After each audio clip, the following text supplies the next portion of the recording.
All right, folks, welcome back to another edition of The Horror Returns. Let's see, man, we're up to show 370, guys. 370. Holy craps. Yeah. 70. It's a got lot. We got a major download milestone coming up, I would think, in the next couple of months. I don't know what we're going to do to celebrate that, but it'll be a big one, so we'll have to do an announcement. We got some...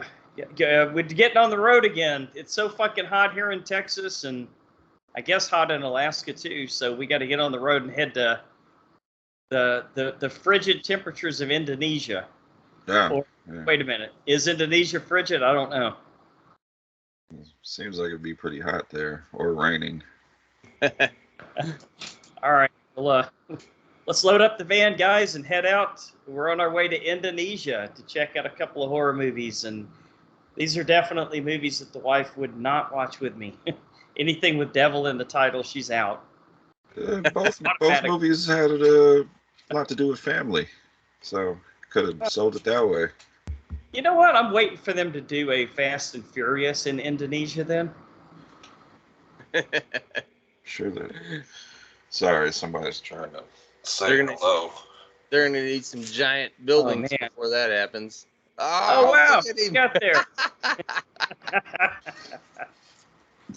That's awesome. Is that a new addition to the family, Brian? Yeah, he's about 5 months old. Oh, how cute. Yeah, he's bothering me now. I don't know what he wants. Went outside. Do they have any dog? Well, Cujo. I guess we could do like Cujo with something else and get the dogs on as guests, or. When we were gonna talk to Lance Henriksen, I was gonna have him sign my Man's Best Friend Blu-ray. I don't know if you guys ever seen that movie.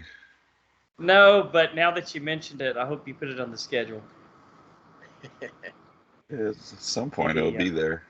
Maybe we'll get another chance to meet Lance. That is one thing I'll say about Frightmare this year. The handlers did not seem to be out of control. I was only there the one night, but I don't know, man. They seemed a lot cooler this time. So next year, when, of course, we definitely all go, for sure, 100%. Yeah. Hopefully in the new venue, they're a little bit looser. We can get more interviews and talk to more people. I don't know if you've seen Nez's picture when he went to Sinister Creature Con. No, I haven't seen that yet. He seemed to be able to talk to everybody. Well, that's Nez. That's Nez. Like, Nez has, I think Nez has Robert Englund on speed dial, man. I've seen a few people do like vlogs. For Sinister Creature Con and I don't know, Monsterpalooza and stuff like that. They seem a little bit more fan interactive at those ones. Really? Where do those take place? Is that somewhere we can all maybe get to? California. I don't see why not. Philip, what do you think? Road trip. Probably be a lot cheaper for you to get there, Brian. Yeah, and we can. If Steve's not watching the Astros, he can meet up with us. Or we could meet Alil at Florida. He can get us in backstage at the at any of the Disney World events, right? Allegedly. Allegedly, he says he doesn't get those kind of perks. Yeah. All right. Well, what's it like there, Brian? Is it hopefully cooler than here, man? Yeah, it's been raining. It's not. We had a few days where it was like almost 80 degrees, 75, 80, but it's been pretty much not the most idyllic summer. It's been very kind of neither looking like it's gonna rain or rain. Sweaty as an old man's nutsack out We had a tornado rip through our backyard, guys. Really? Yeah, I'll get into a movie as my not so cool of the week, but I took my grandsons to see my not so cool of the week movie, and we were like, "Is that all that thunder and lightning part of the movie? And the boys were like, Papa, it's sunshine outside in the movie, and they're like going into battle in sunlight. How can there be? And I'm like, oh yeah, okay. And then we get home and find half our fucking fence is gone. So I've got some chemists about to build us a new fence. Sucks. That's part of it. You guys want to get into Cool of the Week? Yeah, I'll go first because I have a bunch of stuff, but I think from now on I'm gonna kind of spread it out because there might be a week where I don't really watch as much. Sure. So I got a cool, and I got a very not cool. Uh-oh. I wonder if you saw the same thing I did. If I'm remembering what you post, it'll probably be 10 times as better what I saw. I'll start with my not cool.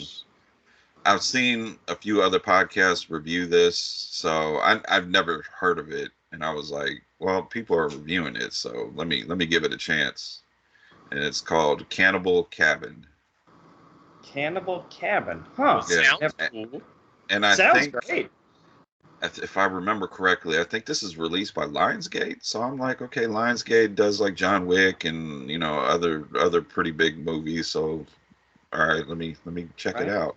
Well, hey, speaking of streaming wars, guys, Starz has officially changed its title to Lionsgate Plus. Well, that makes sense. They own it, so. Seriously? Yeah. Yep. Oh, okay. But Not I'm all about my trying to be positive, even if the movie's bad. Try to find something good in it. Something good. This is going to, from this day forward, mark it down. Will be on my bottom 5. I believe you. Brian, if you say it, it happens, man. Unlike me, who changes mind several times a year. Nothing redeeming about this movie. There is not enough cannibalism. There is no cabin. The characters are irritating, and so you're just like, okay, they're irritating. Let me. It's going to be entertaining when they get killed because they're irritating. Somebody gonna eat this motherfucker already. Right? I don't remember a decent kill happening. Some people get killed, but I'm just like. Allegedly? Like off screen or what? There was a couple off screen. There was.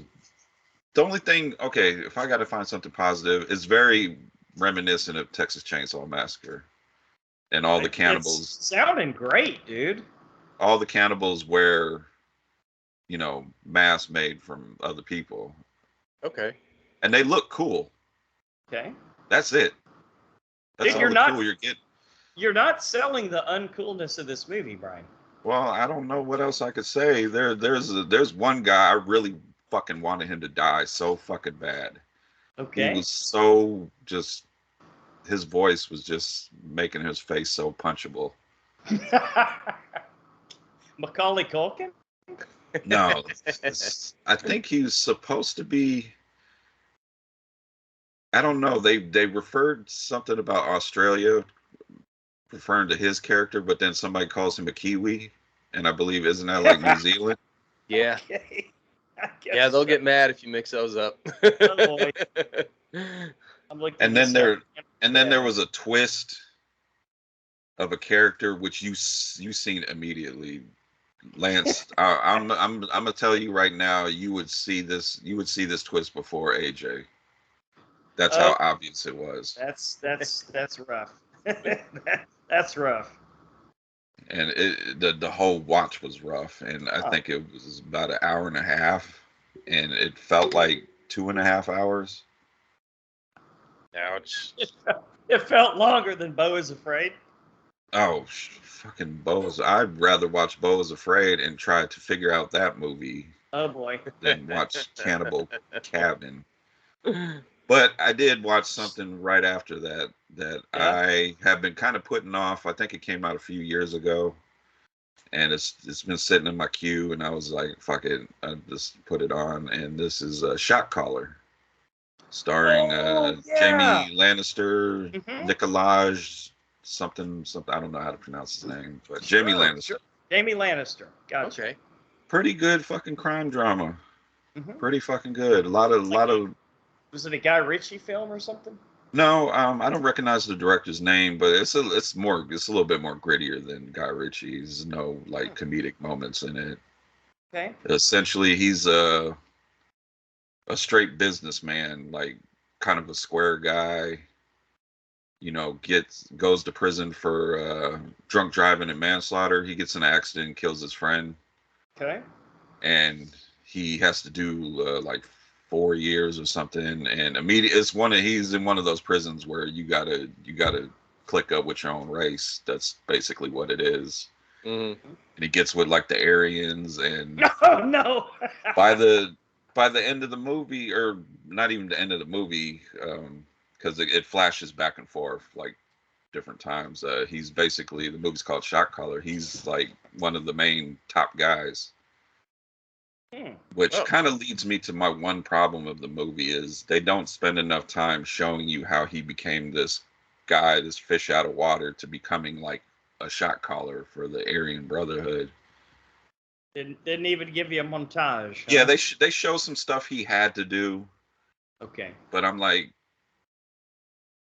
just kind of thinking to myself, well, this just seems like something everybody would have to do to prove your loyalty, not make you the guy, you know. Yeah. Not as good of an Aryan leader as Jean-Luc Picard in the Green Room, huh? The I can't remember the actor's name. He's from that Mindhunter show. He was one of the main detectives. Okay. He's one of the guys. The actor from Burn Notice and Fargo. I think I know who you're talking about. Yeah. Yeah, Benj Media used to always play that soundbite. You know, give me a chocolate glaze. You know that guy. Yes. Yes. He's one of the main guys. Absolutely. John Bernthal's in it. He's one of the Aryans, which was wow. kind of crazy to see him play like an Aryan brother. Okay. But acting was solid all around. Good story. I just wish they would have just kind of focused on how he got, because like John Bernthal, like he was like basically in the beginning telling him what to do, and then later on in the movie, John Bernthal comes to him for orders, and I'm just like, when did this happen? But I do recommend it. I think it's on Prime. You have Prime. Okay. So definitely good crime drama. I've heard of it. Sounds good. Too. And before we There's start, a place racism like legit still exists in the prison system. yeah, and it's. Oh yeah, you would know. You would. It's know. kind of weird. Prison guard. It's kind of weird how. It's not weird because he didn't come in, you know, believing what they believe. So you can kind of still see the way he handles things. He has respect for other races and stuff. So I kind of would figure you kind of focus on maybe that's what makes him a good leader, is because he can keep the peace with everybody and make the right decisions. But they kind of glossed over that. And before we started recording, I started a movie I've never heard of. It came out like a long time ago, well, not long time ago. It has James Gandolfini and Tom Hardy, called The Drop. I'm kind of halfway through it right now. I've heard of that. Yeah. I don't think I've ever even heard of that. Yeah, it's about like I don't know if they're Russian gangsters or something. Basically, they have these drop bars where they go pick up the cash, and the drop bars kind of rotate. You know, your bar could be next, or your bar could be next month, next week, next year, you know, whatever in the rotation. And Tom Hardy works for his uncle, which is James Gandolfini, you know, Tony Soprano. Mm-hmm. And their bar gets robbed for the drop money. And you would kind of think they would be more focused on going after the guys robbed it, but basically, if your turn is for the drop money, you're responsible for finding who robbed the bar. Oh, that's rough. And the gangsters show up, and they kind of want to show him something in the van, and it's just some random guy from something that it has nothing to do with them, but they're just basically showing how they handle business. And he's got like a big spike stuck in his feet in the back of the van. Oh wow! And they're just like, we want to show you something. And they show him, and they're like, why don't you go find out who stole our money now? Pretty brutal. And Tom Hardy, he does have like the weirdest fucking accent in this, because I don't know, I can't remember if they're in New York or Boston, but it's definitely not Mad Max. It's definitely not Bane. It's like kind of like, I don't know. It's definitely not Venom either. His character in Venom it's a little bit more high pitched, kind of. Yeah. Doesn't sit in any lobster tanks, huh? No. Okay. And it has what's her name? It's gonna kill me now. Was in the original Girl with the Dragon Tattoo. Yeah. Numi Rapace. Numi Rapace. Oh, There you go. I've never heard her Okay. do like an American accent ever, and she fucking knocks it out the park. Really? I didn't know Yeah, that she could. has. Yeah, I've never heard her ever. I don't think. It must be so much easier for other people to do American accents than for Americans to do other accents. Am I right? That's what they say. Well, there's so many different dialects in America. Yeah. True. But yeah, I'll probably talk about the drop a little bit more next week when I finish it. But right now, All right. Shot Collar is my cool of the week. Shot collar. What do you think, Philip? Yeah. I got a few of them, but because I went on a classic movie binge this weekend with some buddies over, but we'll go with Black Mirror this week. Oh yes. All right. Yeah. How far in are you? I watched them all. They're Oh. not bad. I don't know how Black Mirror they are. Okay. The first one, Jonah's Awful, is very Black Mirror-y. Absolutely. Yeah. All the way. That one was pretty cool. It was very technology based and had a lot of twists and turns and some fuck with your mind moments. And so that one was really good. The rest of them, well, there was the one in space, which was kind of technology based. Okay. Although they sort of went a weird direction with it. But it was pretty good. It was definitely more Black Mirror-y than the rest of them, but it was. I did not see it going that direction. I feel like they focused on the wrong things. Okay, my guess, not having seen it, is because I've only seen the first two, but I'm guessing space madness, right? Like from claustrophobia and being cooped up. No, not really. It was mostly Okay. on the because like the premise of it is they have these replicas on Earth. Oh and wow. They'll like put a chip in the wall, go to sleep in space, and then spend their nights on Earth with their families. Wow. Now that's very Black Mirror, dude. To Yeah. me. So it's Okay. it's pretty cool, and then some bad stuff. Rory McCulkin, speaking of Macaulay, is in that one. And he plays. It's sort of set back.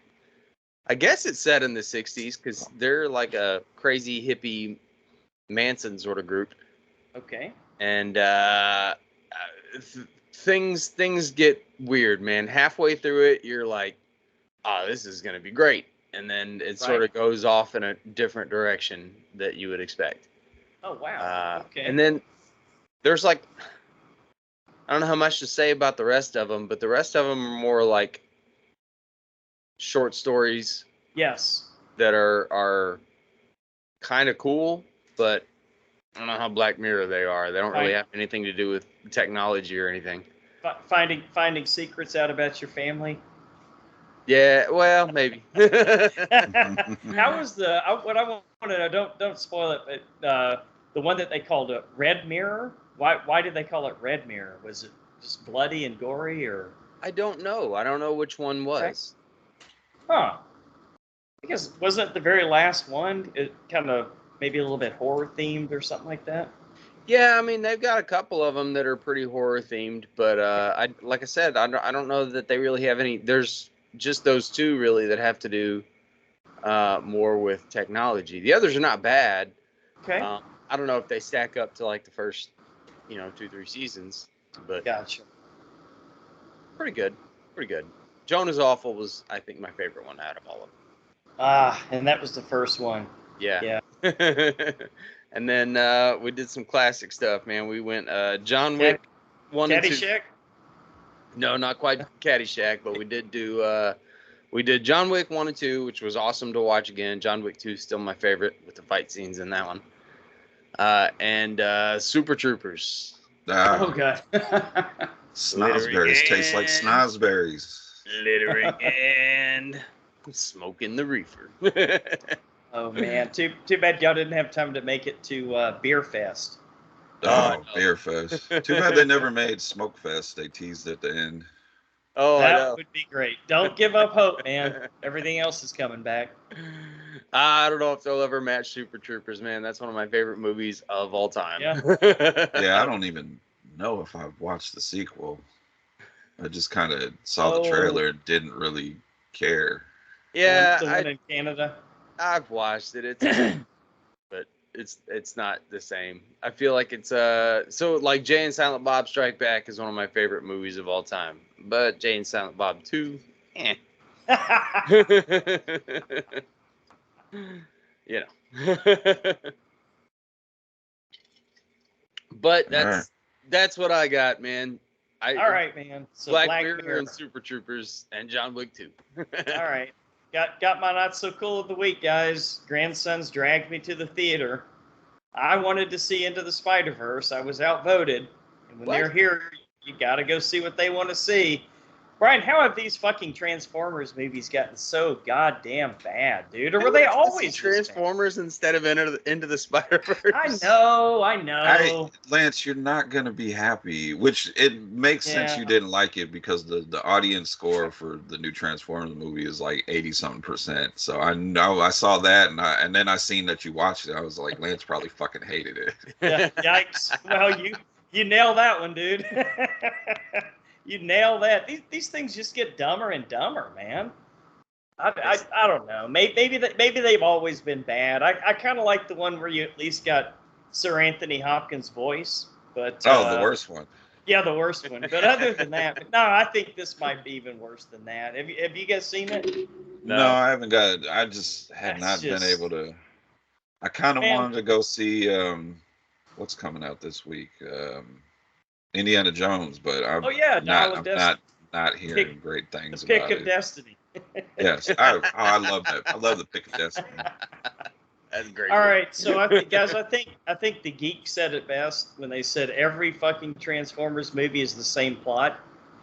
Like they're both against each other and they're looking for something, and then they end up teaming up in the end. So just kind of rewrite that, but just with different robots, and you got the story. They need to do that Fast and Furious Transformers collision. No, they need to do Transformers and G.I. Joe. Yeah. Well, it's all the same toy company. No, there you go. Oh, Brian, you said you sure you haven't seen it? The new Transformers. I haven't seen it, but Lance, Okay. I hear things. All right. Well, I think you're gonna see it, man. Spoiler alert for anybody who cares, but I keep my ear to the ground. I heard some things. Yeah, I think the Hasbro universe is about to change a little bit. Really, guys? Yeah, maybe they'll bring Battleship in with theirs. Is Battleship a Hasbro game? I don't know, but you got to have Rihanna in there saying "Mahalo, motherfucker." Absolutely, it won't be the same without that. Oh man! All right, cool of the week. I have been playing a lot of Red Dead Redemption with the grandsons. Nice. Fantastic. And I have we have decided that we're going to be slashers.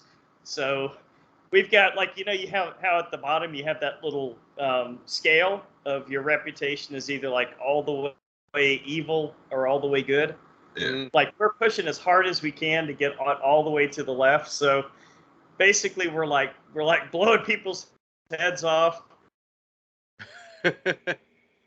chopping to get run over and cut into 1,000 little pieces, like sneaking around people in camp. See, that's the thing about being a good slasher, right? You gotta get the group separated, and then you gotta kill them off, pick them off one by one, so there can be no witnesses. And then if there is a witness, you've got to chase them down. Oh yeah, you gotta kill them too. You gotta create that scenario where somebody says, I think we need to split up. we have become masters at that, Brian.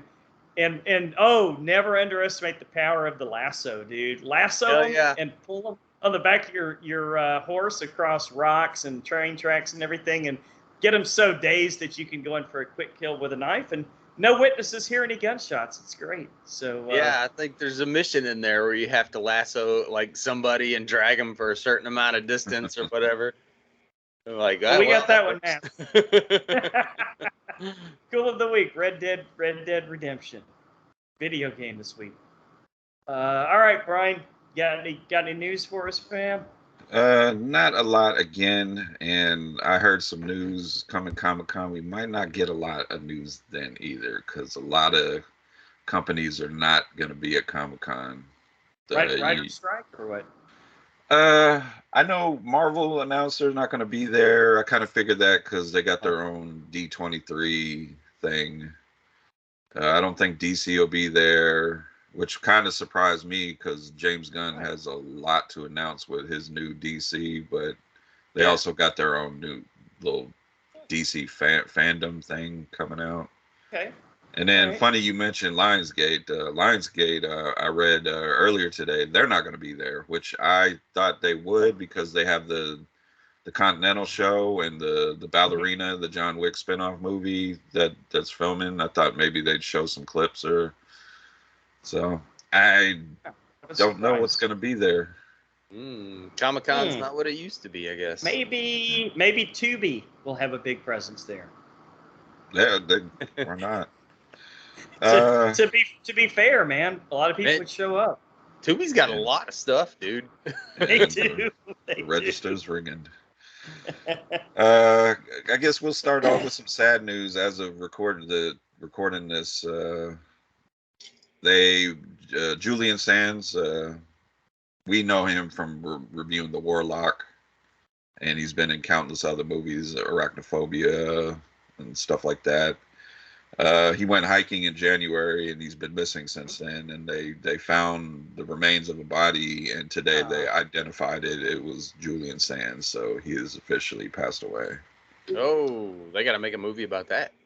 Yeah, when you're missing since January, you've either joined the Warlocks and gotten burnt at the stake. Yeah, and I guess he was like an experienced hiker, and they could not find him anywhere for 6 months, and then the other day they just happened to find the body.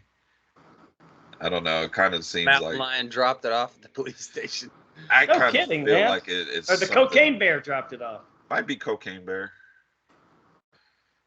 So rest in peace to Julian Sands. And I know his family was kind of expecting it. I know I read some of his family kind of just was preparing for the worst since it's been so long. But I try to see not the brighter side, but at least they're know for sure and able to lay him to rest now. So go out doing what you love, like that submarine.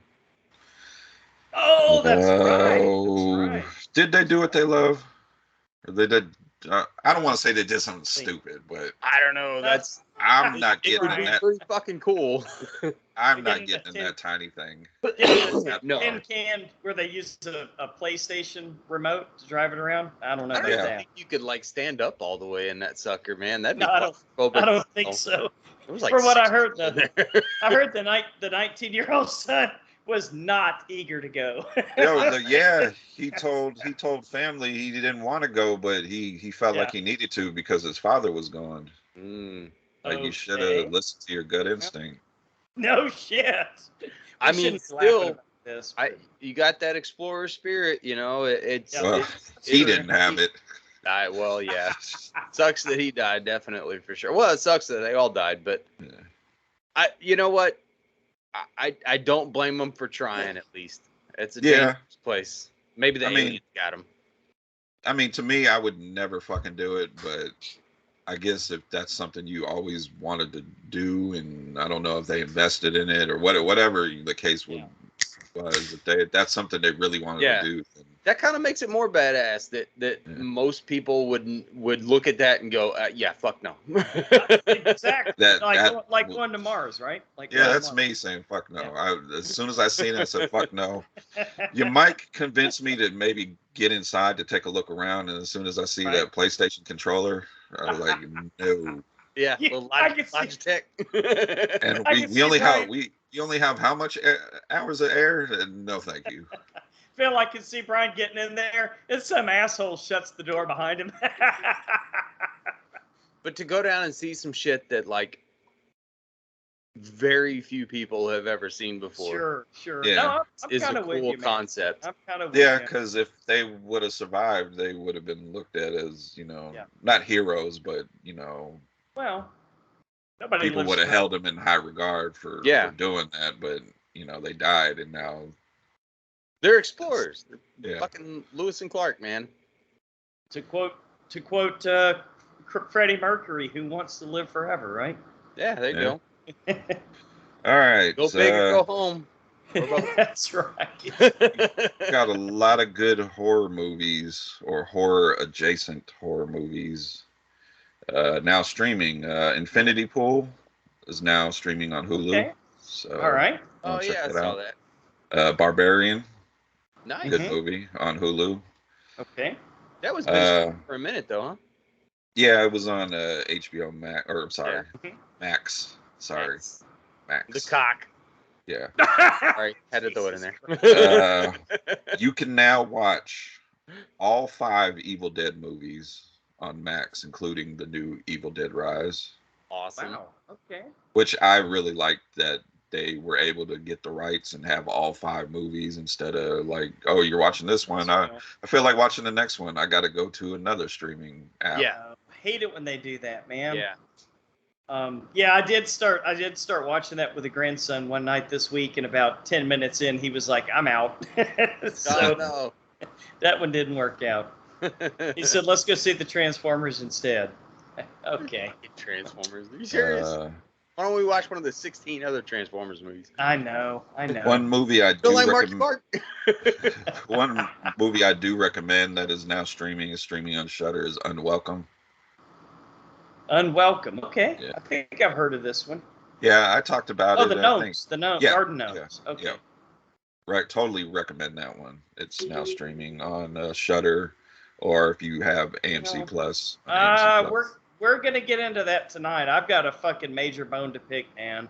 All right, I'll go ahead and tell you now. I missed one of the 2 movies this week, guys. I tried to find it, The Queen of Black Magic. Oh, dude. Everybody said it was on Shudder. I've got the It's AMC. It on. says the Shudder original. Do you have AMC Plus on Amazon Prime?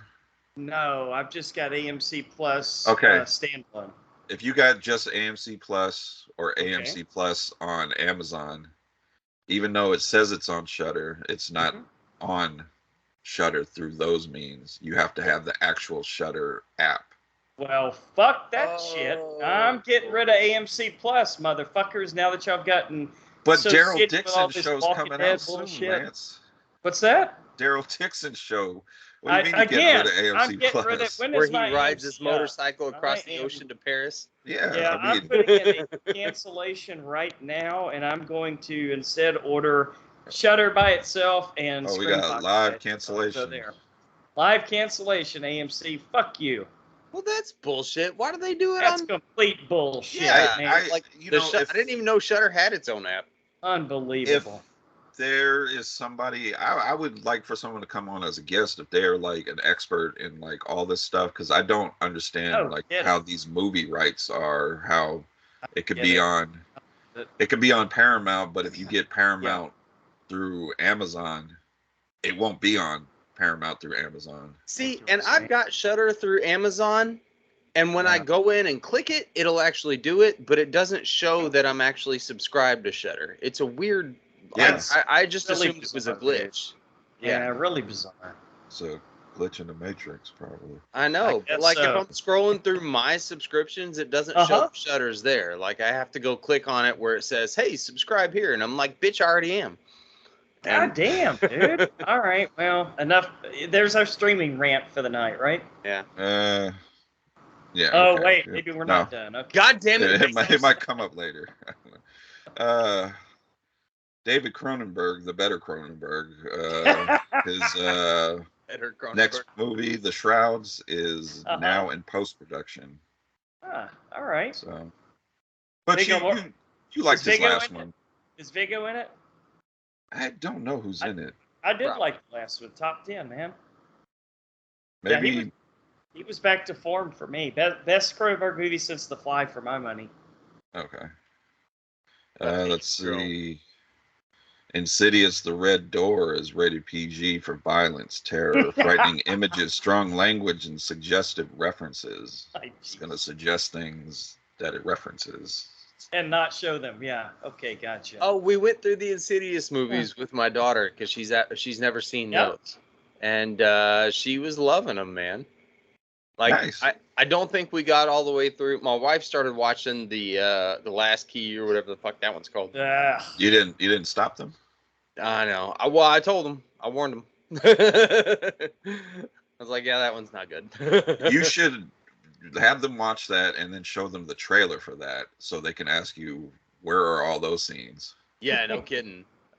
There was a couple of good moments, but that's about it. Oh boy.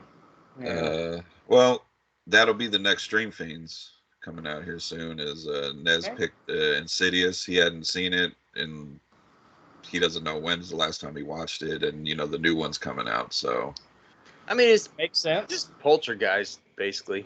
yeah. Oh yeah, that's right. The Other World or whatever, and yeah. Let's see what else we got here. Nobody cares about Melissa McBride returning for AMC's Daryl Dixon series. Nope. I just got rid of AMC live on air. After they said she wouldn't be on the show, she's now going to be on the show. Lance is up there sweating. Oh, I'm sweating, all right. Going through the Walking Dead withdrawals. I guess we'll finish off with non-horror news, which is weird. Well, I already said DC's not going to be at Comic-Con. But today, James Gunn announced who the new Superman and Lois Lane is.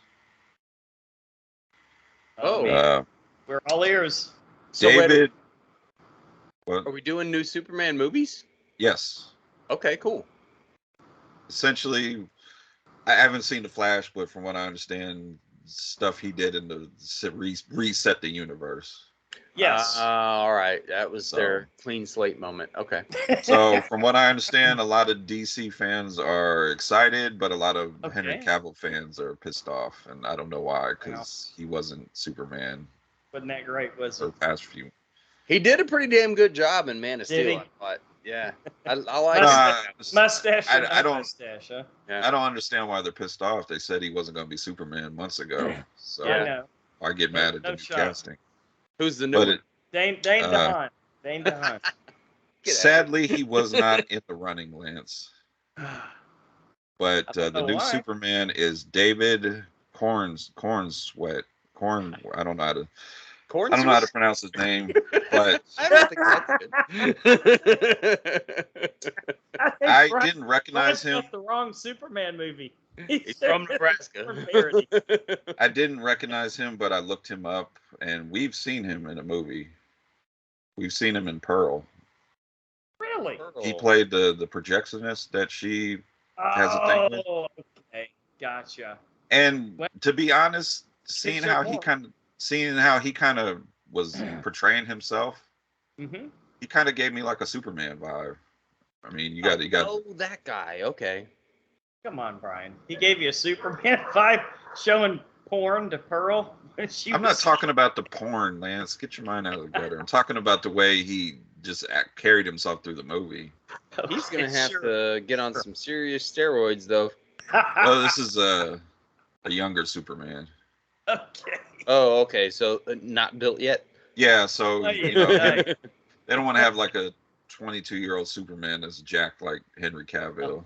But you sort of have to. Yeah, I mean, he can hit the gym. I mean, he can call The Rock or Hugh Jackman and get on their diets and their diet of steroids. Yes.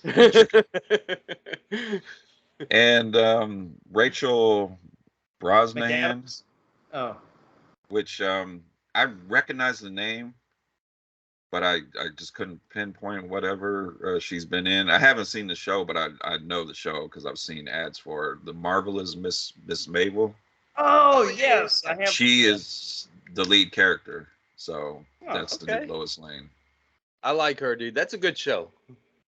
So I I'm haven't not. watched it all the way through, but the first few seasons are pretty awesome. Yeah, I'm not mad at none of these castings. Oh, okay. Yeah, I recognize her. I've seen her in some other stuff.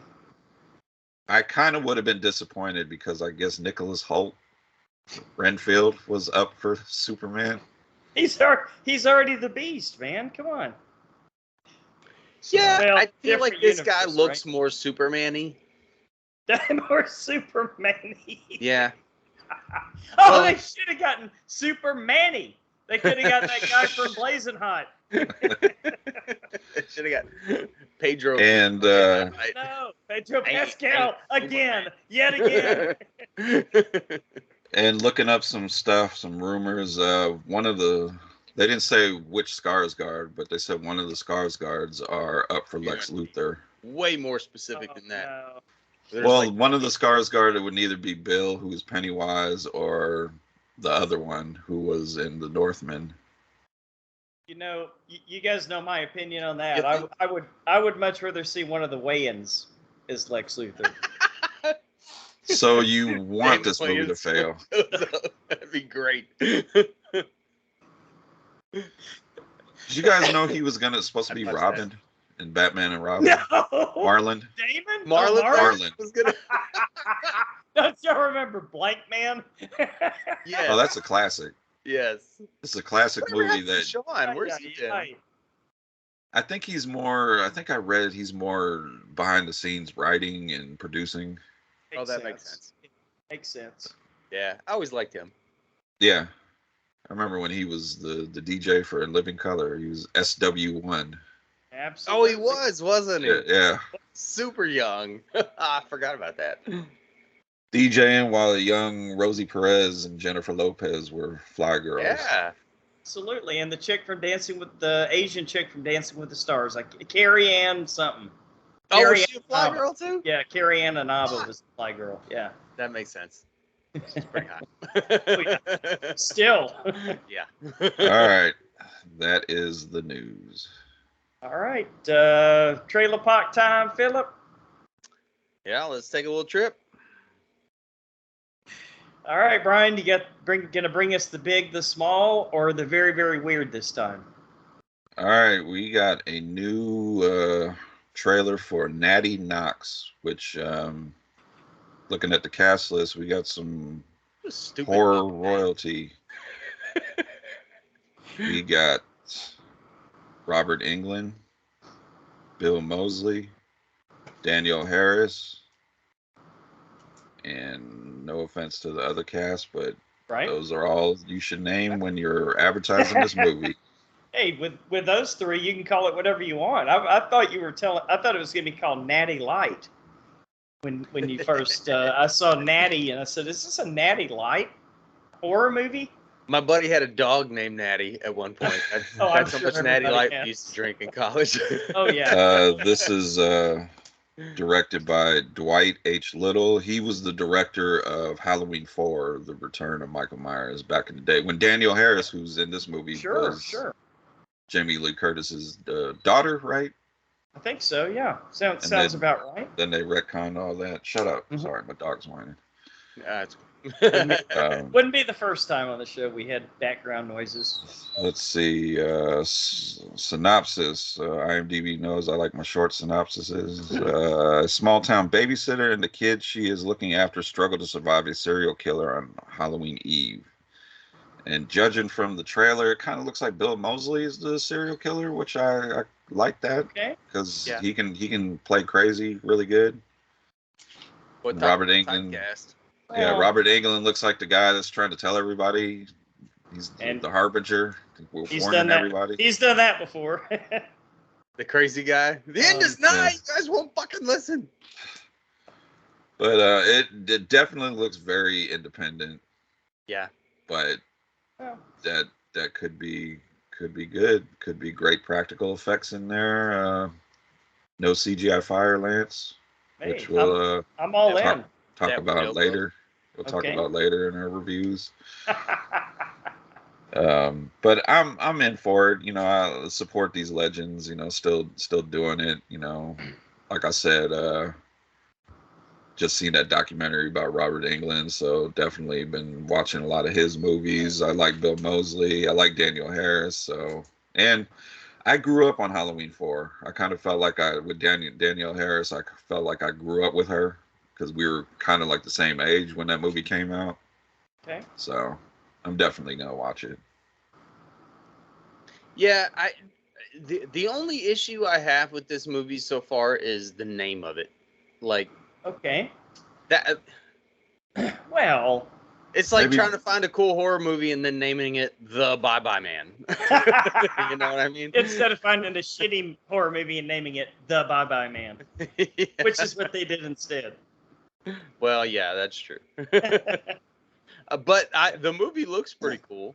Yeah, it does, man. It looked it had that creepy vibe to it, kind of like an old school horror movie a little bit. I don't know if you guys were picking up on that. It looked like Brian said, maybe a little low budget. Definitely, bare bones, like a real horror movie. Kind of silly. Natty knocks 9 times. Natty knocks 9 times. That's a little silly, but you know what? Fuck it, dude. you gotta pay attention to these nursery rhymes. It could save your life. Guarantee you, I'll be watching it. I don't care what it's streaming on. Don't make me go get AMC Plus again. Other than that, I'll be watching it on the first day. But you got your AMC movie theater thing. Yes, but it won't be showing in any of. Well, it might show in the one in Tomball, Philip. The one in Tomball is got like 24 screens, and they show a lot of indie stuff. If they somehow mixed that with AMC Plus and made it like a combined deal, how cool would that be? Oh wow! Marketing director right here, guys. Yeah, that would be pretty amazing. Give me $1 million, I'll quit my job. All right, Natty Knox comes out July 21st. And this week, guy shows up. Your name is Natty. All right. Oh my gosh! Bill Moseley's Natty. Oh yeah, Bill Moseley is Natty. All right. This week we actually have made fun of a lot. That's why he's a bad guy. We actually have 2 trailers this week. All right. This Five Nights at Freddy's official trailer came out today, right before we recorded. All right. Well, good timing. I think we already been over what the general synopsis of the movie. You know, Josh Hutcherson gets a job at a rundown kind of Chuck E. Cheese type place.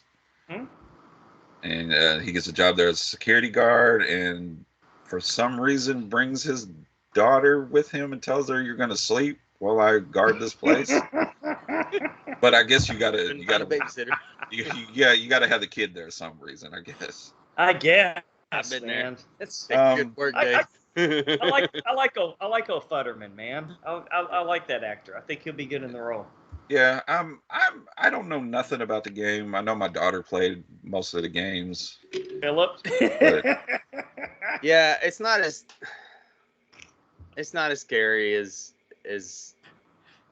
they make it out to be. It's more of a jump scare thing. Yeah. You think for the movie, you think they'll up it than it was in the game? Maybe. It looks pretty it actually looks pretty loyal to the game. Yeah. As far as sitting in the room and watching the video screens and all that. And I know the budget wasn't big because it's Blumhouse, but it looks like the money was spent well. Yeah, like it looks like they tried to make it a good movie. I liked it better when it was Nick Cage. Well, I had a request here live on the air, Brian. The grandsons are here. They're wondering if we might possibly be able to incorporate this as our kids' Halloween special this year. It comes out on October 27th, so perfect. And from what I understand, it'll be same day theater in the Cock. So nice. But I kind of felt like what I know from the game. This might be better suited to watch it in the theater. Probably. I feel like it'd be more effective. But I mean, I'll be there with the kids. Yeah. Oh yeah, they're getting our Yeah. money. Yeah, my son has been one of the Five Nights at Freddy's characters for Halloween a couple of times. So I'm gonna laugh. He comes on and was like, "This movie's bullshit. I know. None of this happened in the game. That'd be great, man. I don't even know who Just this turned Matthew. 13, I don't even know so who this probably. Matthew Lillard guy is." All right. Like I said, and it's directed by. Maybe we can re-upload this interview. We interviewed the director a while Really? ago, Emma Tammy. No Okay. kidding. I forgot what the name of the movie was. The Wind. Remember that Western? Yeah, The Wind. war? Fucking A, dude. That same director. Wow, Yeah. talk about two totally different movies. Yeah, she got interviewed by Jay. Jay interviewed her. Holy shit, man. Yeah, we'll have to Now I replay. feel bad talking shit about it. No, we'll have to replay the interview for The Wind. So yeah. No, I hope it will be good. I Mhm. don't expect it to be good. I'm going into it already knowing this is going to be geared towards kids. Yeah, I think so. Well, I it think should the be, kids yeah. will like it. It's probably going to have some good jump scares, and Right. that's going to be. Yeah, I think it's going to be geared towards kids. There's going to be some humor there that's probably a little for the adults that'll probably go over the kids' heads. And Yeah. And I think it's best suited in a theater, or maybe if you got a nice TV at home and watch it in the dark with the volume up. Does Pedro Pascal show up at any point? Oh, he takes off one of the animal heads, and it's Pedro Pascal. He removed his helmet. Hey, that guy saved. Well, he doesn't save shows because Right. none of the shows he was on were needed saving, but True. just But happens. the only to be- reason they didn't need saving is because of him. Yeah. For sure. Yeah, he's TV show steroids, whereas The Rock. What did The Rock call himself? He said sequels. I'm sequel steroids. He used to be. Did he say that? Yeah. But he's clean. He's never done steroids. He just, Absolutely not. he just has Yeah, a it's head Just a a myth. good diet. than anybody else. What I'm looking forward with And The one Rock. cheat day with pancakes stacked this high, and that's it. Yeah. I'm sorry, With- Brian. What I'm looking forward from The Rock, because they're doing the Moana live action, and he's gonna Really? reprise the character he voiced. I Uh, want to see him have all that hair, all that long hair. It's gonna be ridiculous. That's exactly why I want to see it. Is he gonna be in a fat suit?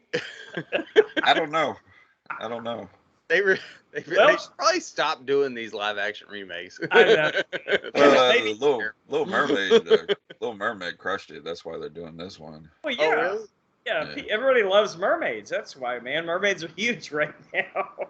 Well, Little Mermaid was a pretty classic movie, but Yeah. did you see the Aladdin one? It was not good. And that was Guy Ritchie of all people, man. That's- I know. Fucking Why? Will Smith is the genie. You would think it'd be awesome. That's where Well, you kind of missed. what did he I think. slap Aladdin or what? I know we're getting off track here, but I think that's where, because I didn't completely hate Aladdin, but I thought it was weird that Guy Ritchie was doing it. Yeah. It's very weird. Very weird. And I never saw the Lion King one, but it was like, He It's didn't miss much. it's horrible. yeah, it's like here's an animation one, and then here's like a more realistic animation one. Yeah, but what That's the not problem with necessary. the problem with the Lion King live action was the animals kind of, their eyes look like soulless, like just kind of weird. How an animated lion can look more alive than Yeah. I would agree. Eyebrows, man. but we all got sold on that one because I thought the Jungle Book was amazing. It was. And then John Favreau, they said he was doing Lion King. Everybody was like, "Oh shit, okay." And then we didn't get the Jungle Book and Lion King. one Speaking one of step up from eyebrows. Cowboys and Aliens. Do what? Speaking of eyebrows, that second Yep. episode of Black Mirror, that chick had no eyebrows. I didn't even notice. Why that, did you man. say that? Now that I'm Oh, gonna yeah, watch it, I'm Brian. just gonna keep it's looking super at it. fucking weird. Because I'm like, what is wrong with her face? Oh, but Philip, the dude that played Podrick from Game of Thrones, was he not fucking fantastic in that episode? Yeah. The pub. Yes, he was great. It wasn't a bad episode. It just wasn't very Black Mirror-y. I was like, no, but I liked it. Understand what this has to do with anything? It was like an episode of VHS. Am I right? Yeah, like, yeah. So that's the segment. Yeah. That's what like 3 of them are. Okay, that's cool. That's cool. There's I don't want to say it. All right. All right. Feedback. Any feedback, Philip? Oh, feedback. Yeah.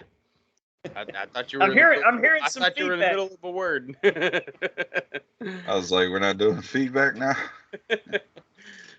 This week we're gonna shine the podcast spotlight on Colors of the Dark. Fangoria has teamed up with some of the leading horror genre experts to bring you Colors of the Dark. Join hosts Dr. Rebecca McKendry, Professor Fangoria, writer and director, and Elric Kane, Professor, Pure Cinema podcast and filmmaker. I have heard these two before, but on different podcasts, I think, back over the years.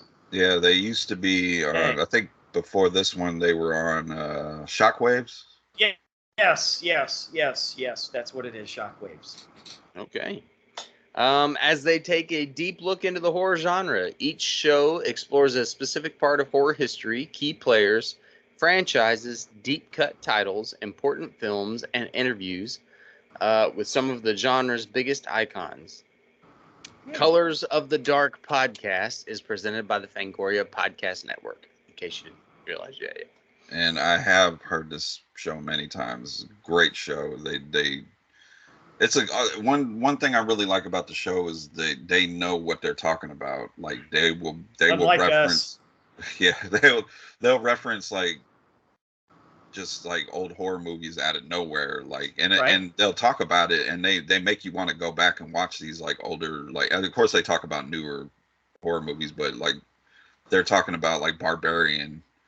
One of them would be like, you know what movie this really reminded me of, and then they'll explain why, and it'll make you want to go back and check out that old one. And we've actually reviewed one of Dr. Rebecca McKendry's movies on here. I forgot what it was called, Lance. The Shutter one with the glory hole. That's a great movie. Yeah, I think she wrote and directed that movie. I love with J. Jonah Jameson's voice. Yeah. For the insurance salesman, farmers insurance, however you want to. Yeah, I believe she directed it, and she also co-wrote it with. I could be wrong, but I think her and her husband co-wrote it together. It was a decent little movie, man. I kind of enjoyed it. I loved it. Yeah, that was a good movie. But they're great on their podcast. Cool. Yeah, speaking of that, like when we were watching the first John Wick, that Allstate guy is in there. Yes. And like the entire time we were making jokes. You got Allstate, you'd have been better protected from mayhem like me. Oh, the mayhem guy was in it. Yeah. Oh God. I think that was Allstate. I don't know. Oh my God. Let's see. Regarding Caddo Lake, Rolando Davia Beltran says Caddo Lake will release in theaters soon.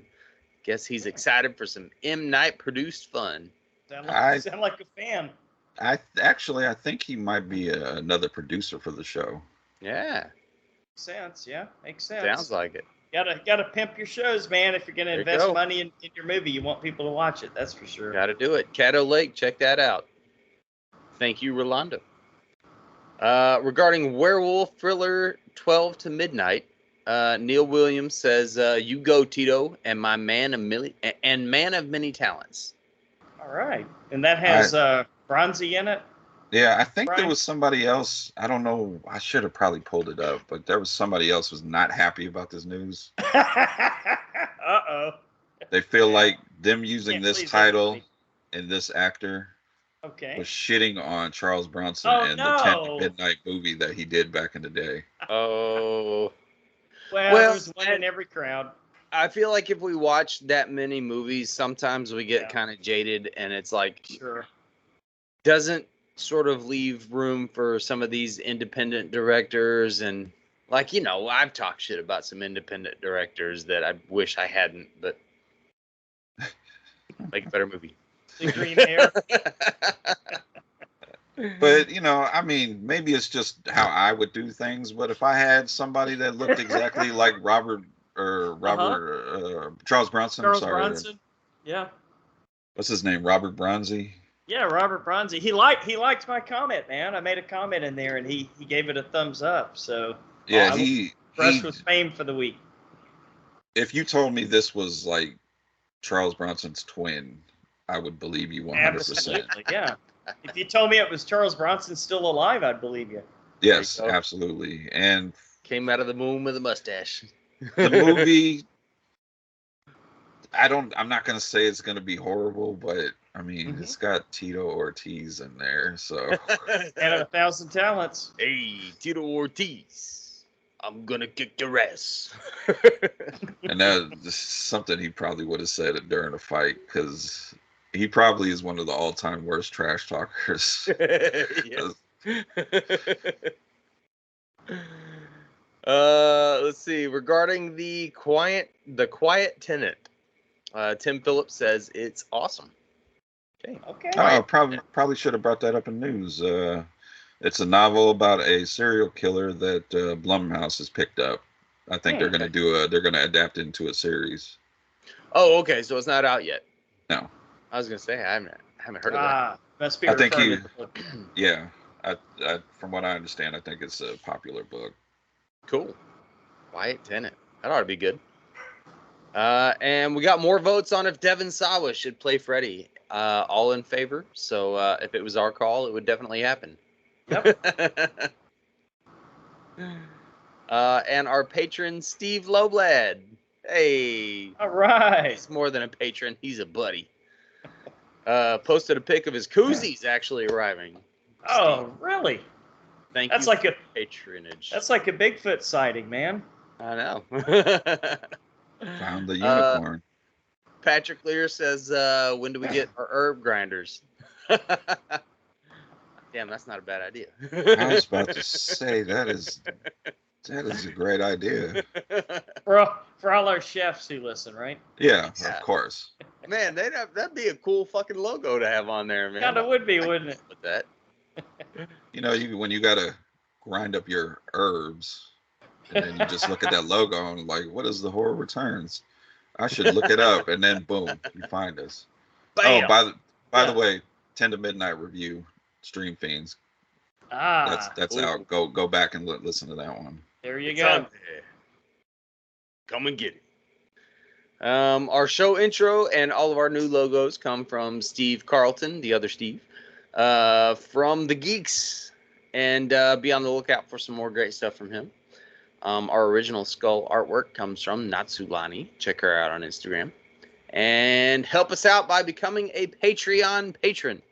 We'll let you pick the movies for a future show at any amount, and for $5 or more a month, also pick a commentary for a future bonus show.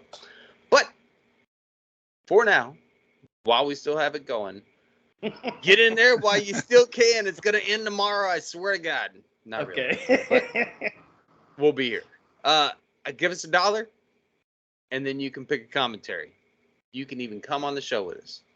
How does that sound? That's pretty good, right? For $1, man, I'd come on the show. Why not?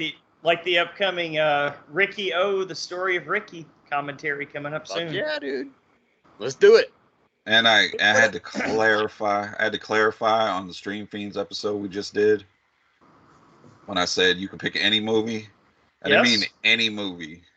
We're not reviewing porn. That'll cost somebody extra. wanted porn review? No, it popped in my head that somebody could pick. So I had to clarify. You want us to review a porn movie? Yeah. All right. That'll cost extra. No Edward penis hands. But other than that, you can pretty much pick whatever. Serenity. We haven't done Serenity. Somebody come on and pick Serenity. There you go. I just thought of it off the top of my head. Let's do it. But yeah, help us out, man. And we'll roll on to featured attractions. And this week, we're going to hit the road and end up in Indonesia, usually by accident. As we talk about, the devil may take hope we you. don't get bit by a cobra. Yeah. Oh, may the devil take you. My bad. And the Queen of Black Magic, the remake. I guess there's one from the okay. 80s. Yeah, I think I Well, That's probably what I should have seen. that one. I probably should have put that, but Okay. Well, it kind of just from what I remember of the movies, they just kind of style wise kind of seem similar to pair up to with each other. Oh yeah, for sure. But I tell you what, after watching the new, we'll get to it. But after Okay. watching the new one, I kind of want to go back and watch the one from the 80s too. yeah. They actually show some scenes from the 80s one in the credits. Yeah. Because I guess it's Okay. a remake, Yeah. reimagining. Anyway, but we're gonna start with "May the Devil Take You." When her estranged father falls into a mysterious coma, a young woman seeks answers at his old villa, where she and her stepsister uncover dark truths. Director and writer, here we go. Timo Tahajanto. I got this. Timo Tayanto. Tayanto. There you go. There That you makes go. more sense. Also known for a segment in VHS 94. Oh, yeah. Yeah. And the upcoming The Last Train to New York. So maybe Indonesian horror is going to be the next thing, like South Korean zombies. Sure. Yeah. Well, that's what Last Train to New York is. It's a remake to Train to Busan.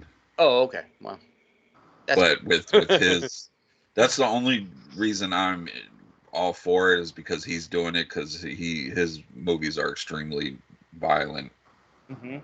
Yeah, up and comer dude, man. I like it. Well, I'd say up and comer. I'm sure he's probably awesome in Indonesia. Sure. But the director Timo Tjahanto, I probably fucked it up again. My bad. Close enough. Close enough. Is a big fan of the original Evil Dead. That shows. I could tell. This is kind of a love letter from him to the movie and Cabin in the Woods genre in general. You can spot several homages throughout the movie. Mm-hmm. So may the devil take you. Lance, you want to start us off? Because I don't think you saw the next one. Yeah, I really enjoyed this movie, man. Like from the very first scene where you've got the lady coming to the house, and I'm thinking, is this like a prostitute that's coming to visit this old rich guy? And then you find out, apparently it's a witch, and he's gonna, it's really old. I mean, okay, everything in this Most movie of my like prostitutes walk in with the goat head. I don't know about you. Yeah, I think I took some different notes. culture, guys. I different took some culture. notes. Instead of a witch, they referred to her as a dark priestess or concubine of the devil. Okay.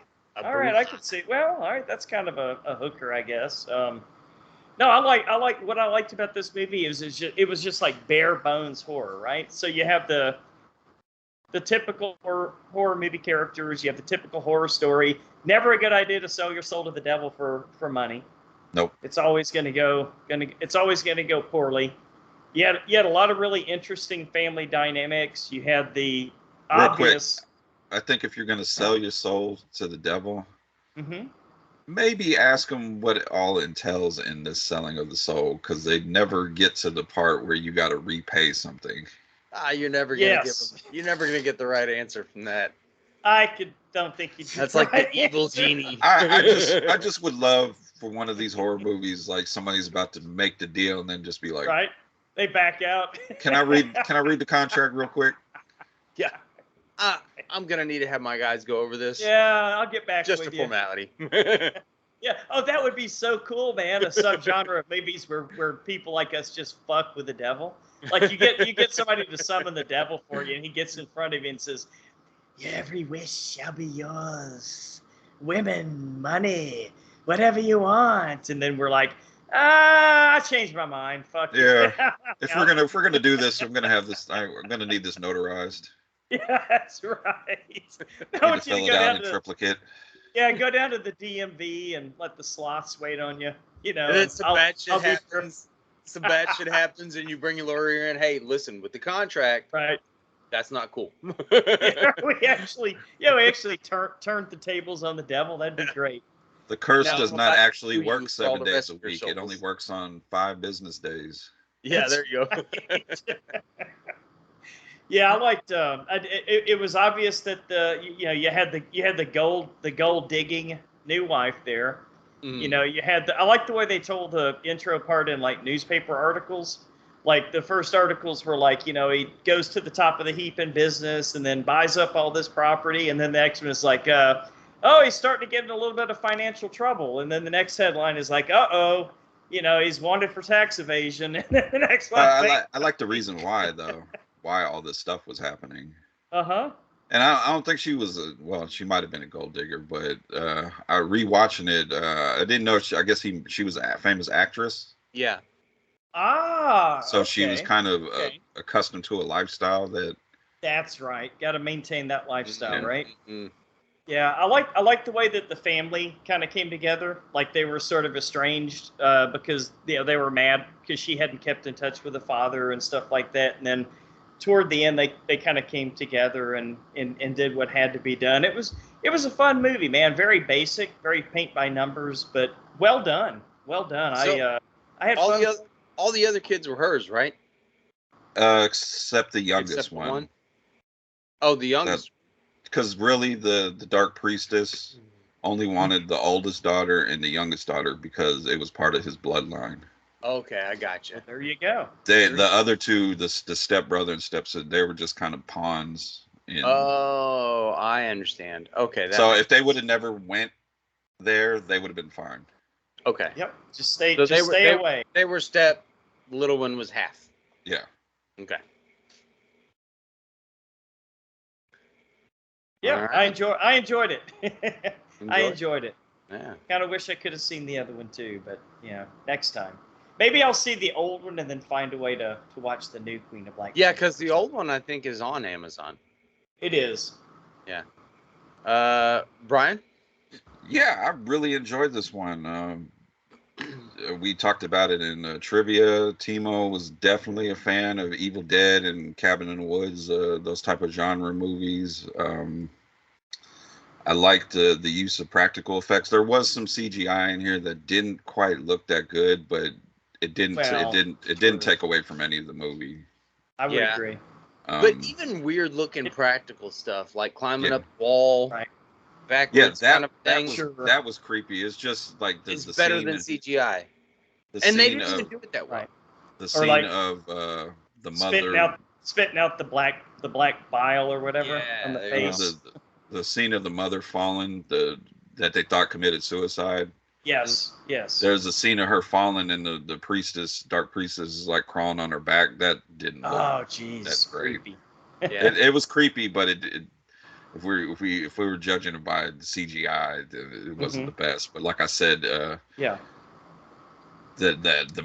atmosphere that the movie created, it didn't. This bad CGI, or when there was bad CGI, in my opinion, didn't take away from it. One thing there wasn't that much of it. Yeah. Another thing I really liked that added to the atmosphere was the music, because it just kind of, at times, I think there was a scene where the Dark Priestess was under the kid's bed, and it just kind of played this music, and it just kind of gave you kind of chills, the way it was all put together. Yeah. Yep. Well, and then they had during the same scene where like her head switches from one side to the other, like she flipped around, which is obviously CGI, but well, we hope. They didn't do a bad job of that. It was quick and pretty instant, and it was like, oh shit. And I really enjoyed this rewatch because I caught things that I missed the first time, because I seen this when it originally came out a couple years ago, and this spirit, this Dark Priestess, was always I think the main character's name was Alfie. Yes. She was always following her, because there's a scene on the subway, on the train that she's riding on, when the light flickers, she's kind of right there standing next to her. And then I don't know if you caught it, but when she's at the hospital and she's riding in the elevator, you could see the reflection of the priestess in the elevator door. Didn't even notice that. Yeah, so this curse has always been following her. Yeah, they flashed a couple of Exorcist like images in there where it was like a single frame. Yes. And I really enjoyed the story of how you just thought originally he sold his soul for fortune, Mm-hmm. but Mm-hmm. he's put his family on the line too. Basically, he had to kill his family. Which I And don't think works in the demon world, if yeah, my religion serves me if your correctly. demonology is but accurate. I like how you find out that he tried to pull one over on the priestess by not killing the daughter, Yeah. and that's why he lost all his fortune and got sick and died. And I like that aspect. And then there was just a lot of just little things like that. I thought that the house was creepy. Mhm. That's technically the cabin.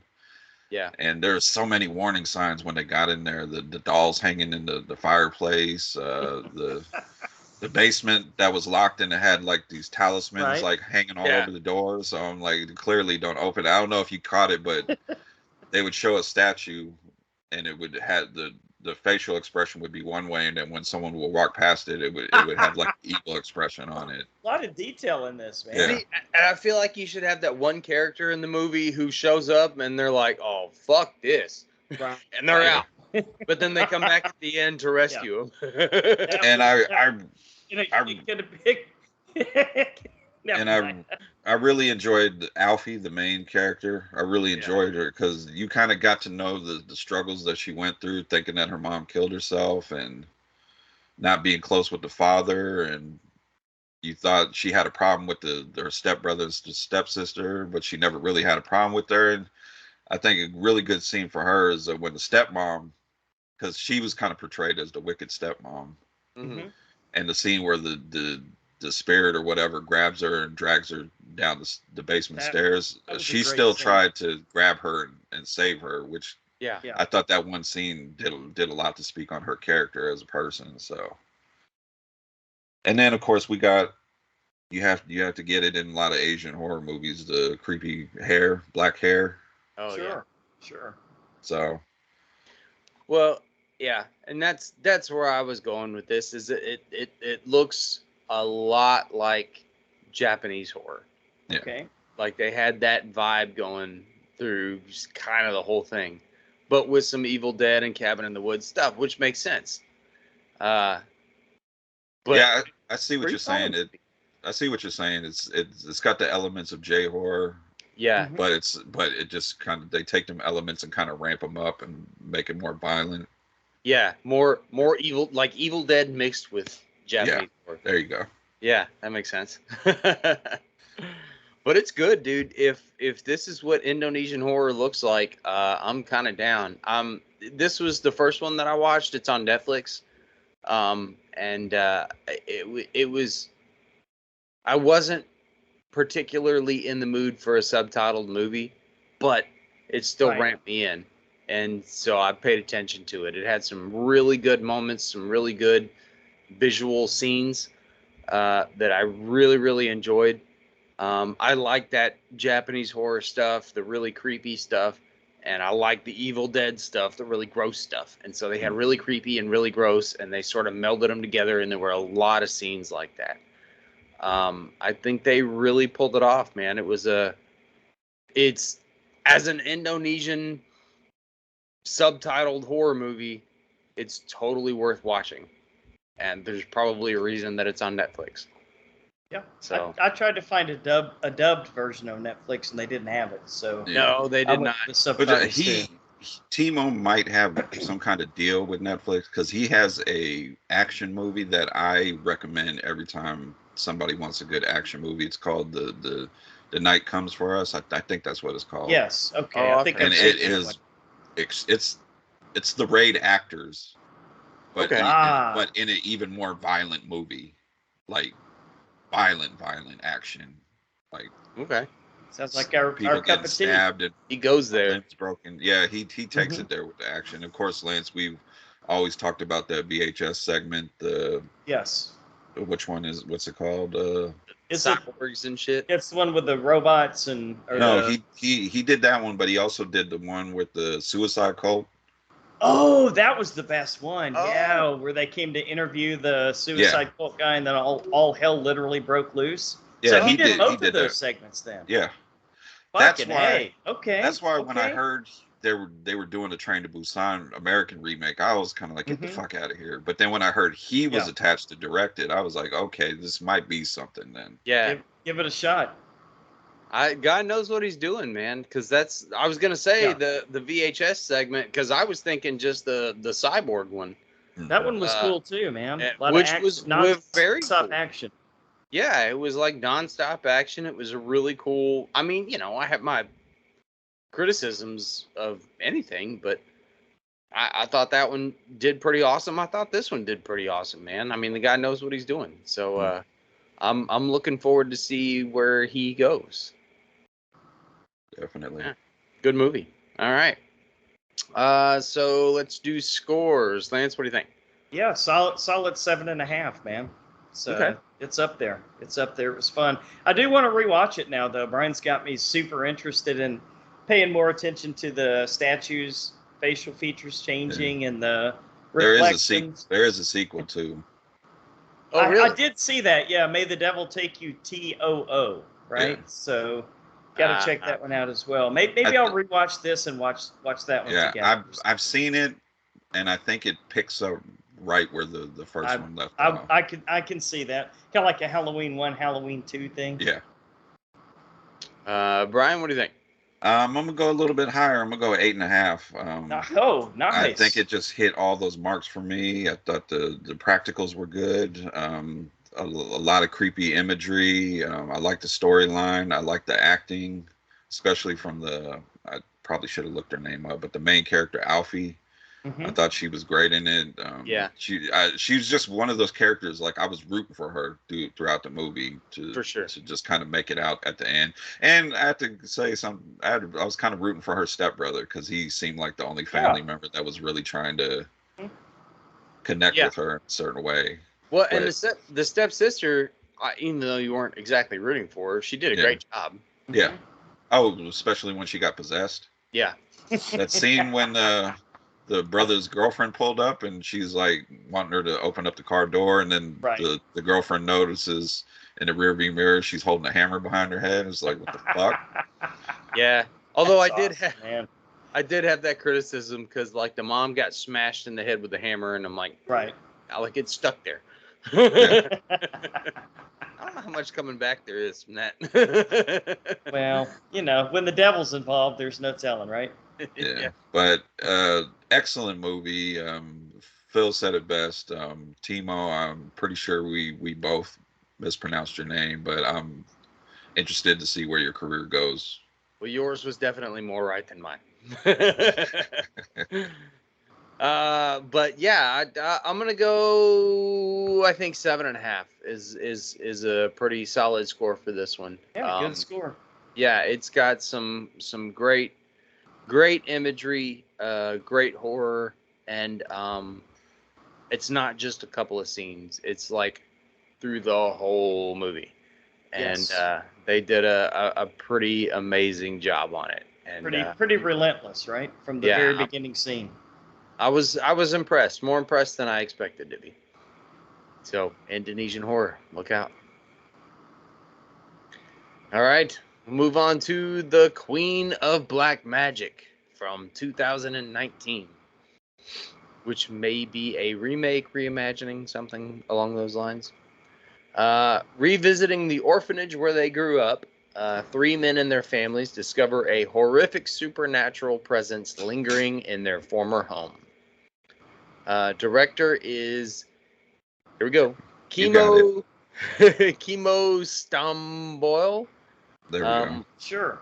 Also known for Killers and Headshot. Headshot is a fucking good movie.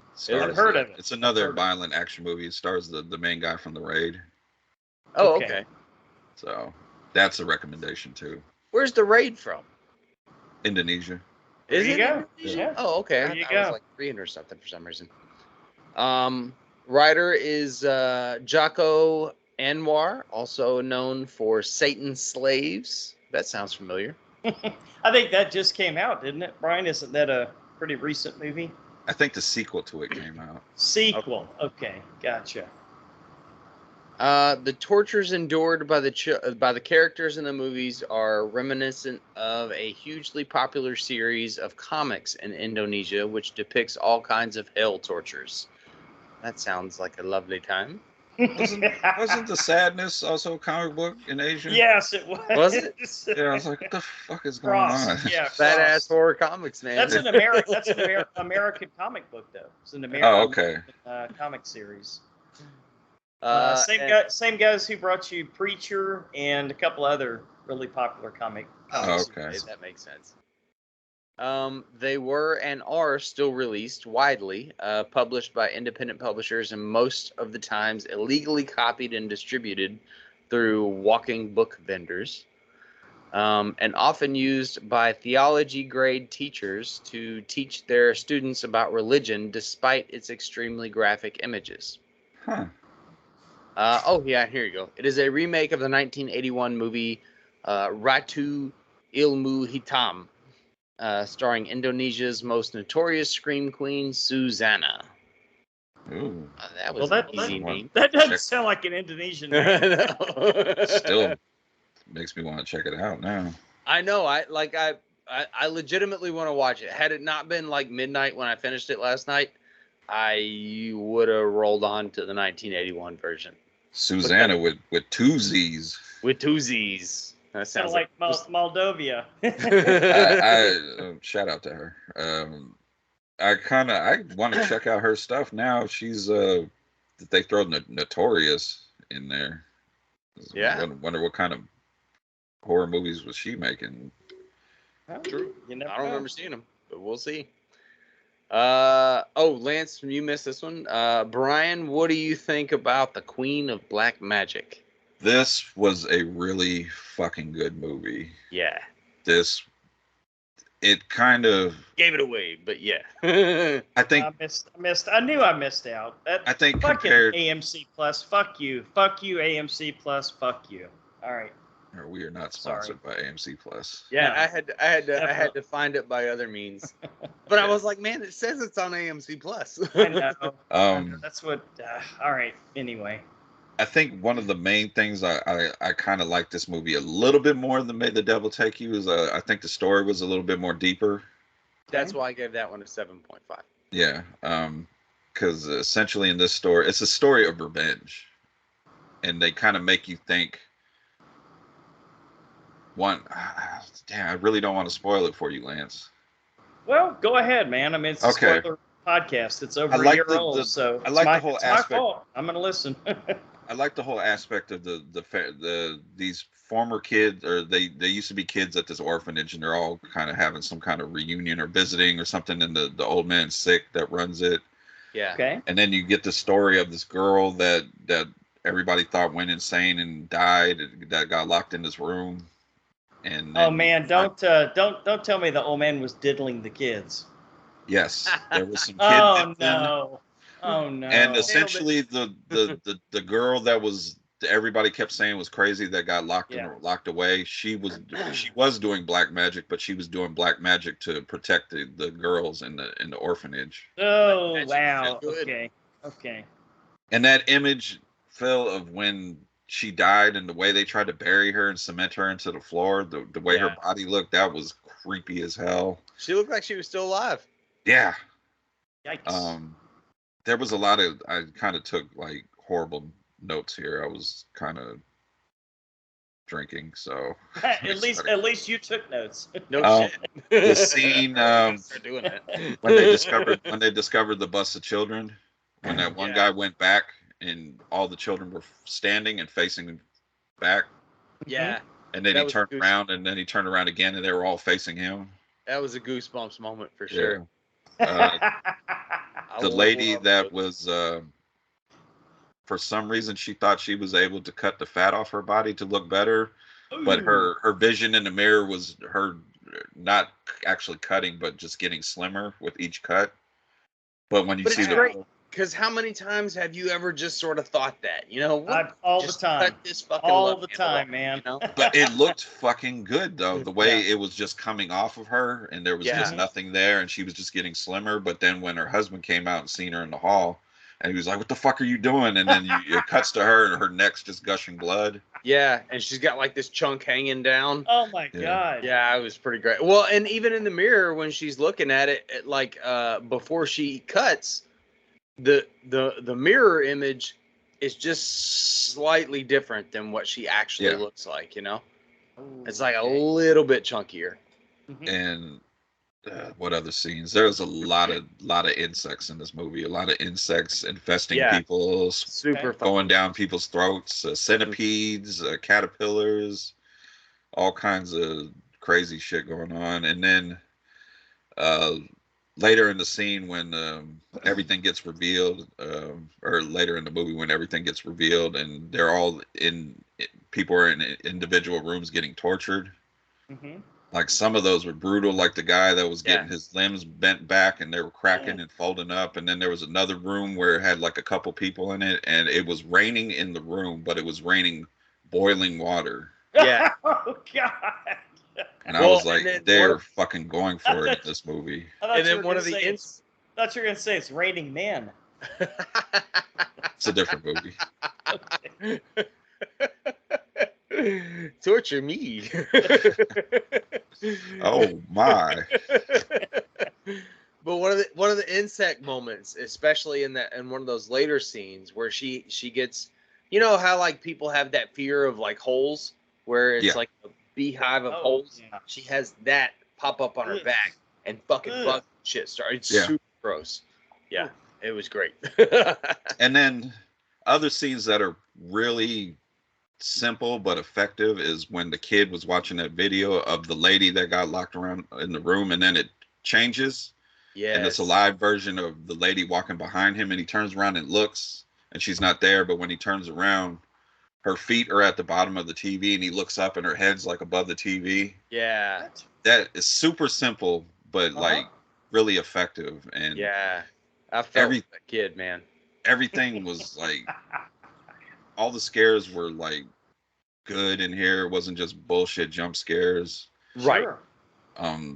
The gross out moments were gross. The story was great. The acting was great, and the fucking diddler gets his comeuppance at the end. Yeah. We always love it when that happens, for sure. Absolutely. So yeah, fantastic movie.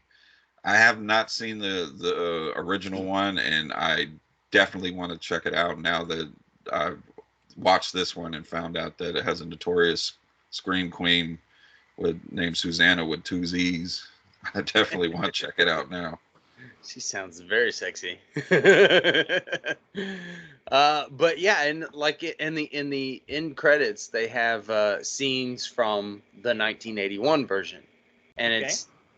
it looks like the practicals were pretty decent in that one, man. They had like some really gross stuff happening. From what you could tell, it was just stills from the movie, but Mhm. I totally want to watch it. Yeah. Sound like a double feature night in my near future, for sure. Yeah. Yeah, man. I felt for so the beginning of the movie was very character development, Mm-hmm. right? And they threw a few little horror jabs in there, without giving too much away, and just were building this family and this orphanage, which Okay. was basically just a bigger family, and then they get there and it's more family. And so you feel for like all of these people. Yeah. And then it's got so many creepy moments, and creepy like goosebumps on your body creepy, not like creepy, you know what I mean? Not like, And of Yeah. course, Lance, you're probably thinking, why don't they just leave the house? Well, they try to leave the house, and they end tried up to leave the they end house. up realizing that they're driving in circles. Like they can't leave. It won't whatever's there won't let them leave. Yeah. Gotcha. So they Gotcha. keep passing the same little mile marker every time, which is Oh, where man. the That bus is full of children that are dead, which is a callback to the very beginning of the movie also. Okay. A lot Alright. of it is very circular in that sense. And I feel like it was just a very well written movie, and very well directed. The effects were all pretty awesome. Whatever CGI that they used was not bad at all.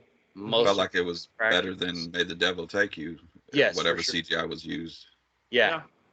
Well, and they came out about the same time frame. But but yeah, it was.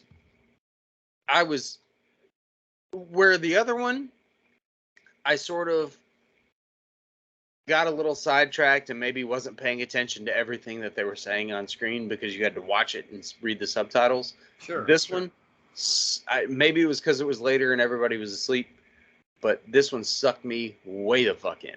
I think it was stuck on it. I think it was the mystery aspect because Yeah. it was a lot of misdirect. You kind of were thinking this person did this back in the past, and this Right. is why this is Okay. happening, but it was really this other thing and this person. Yeah, the And- bad guy is not really who you think it is. Yeah. Although and because it's so family oriented and that's sort of who I am, it's Mm-hmm.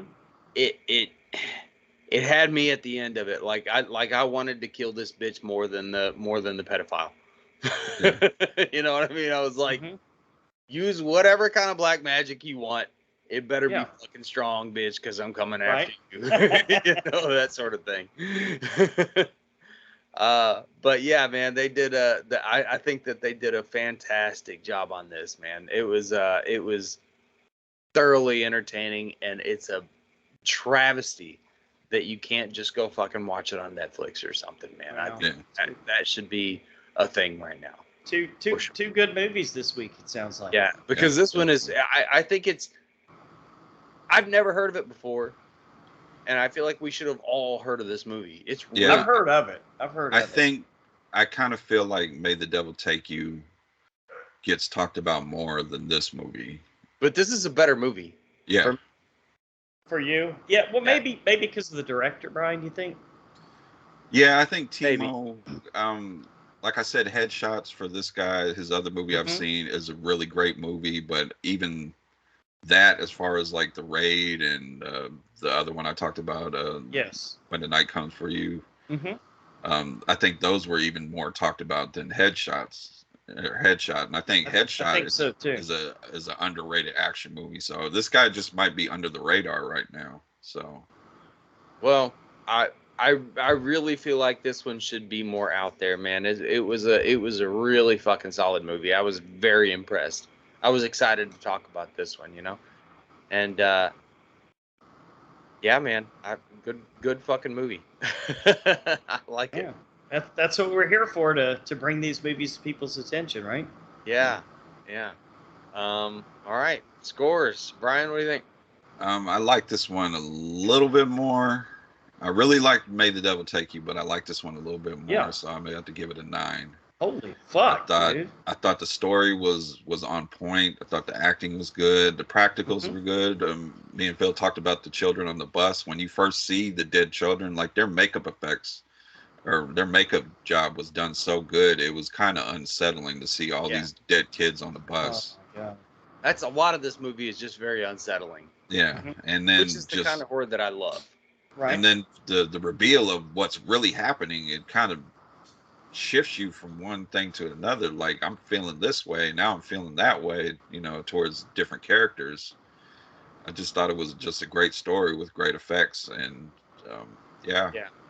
9. And not that I didn't want the pedophile to die. I'm glad he fucking died. Of course, Yeah. But Don't God, get me wrong. this But witch, dude, this witch, she's worse. Oh, oh man. just Wow. Phil, the scene where they cut her fucking head off and she just picks it up and puts it right back on. Oh man, I was like, oh no. That I was like, sounds somebody great. kill that That bitch. sounds I'm like, because as a dad, if you're trying to torture my fucking children, Right. boy, you better have some strong fucking magic, because Yeah, 'cause- power's not fixing to outlast mine. She gets her head cut off, and I'm like, yeah. And then Yeah. then the head just looks up at the person that cut the head off, and then the body just gets up, and picks the head up, puts it back on. I'm like, what the fuck? Yeah. Well, and it wasn't corny when they did it. No. Right. Like, how do you do some shit like that and not make it corny? It sounds like some Evil Dead shit. Really. I know. There was some Evil Dead influences in this. Yeah. one. Right.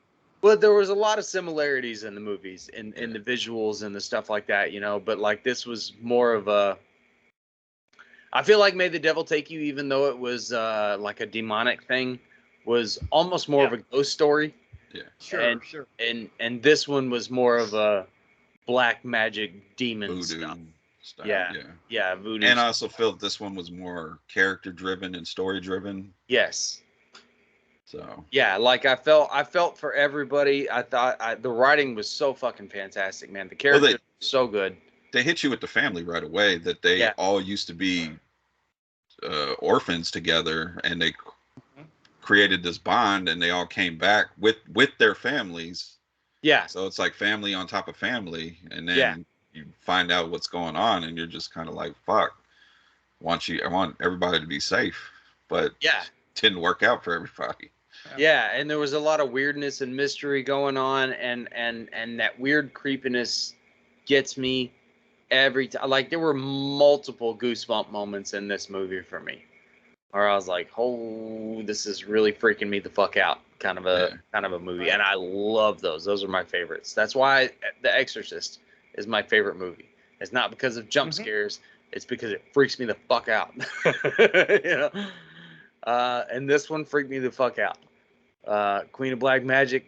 You know what? I was gonna give it like an 8.5. I think 9 is a pretty good score for this one. I'm gonna raise mine to a 9. I like it. Two solid 9s. Yeah, you heard it. You heard it here. Okay.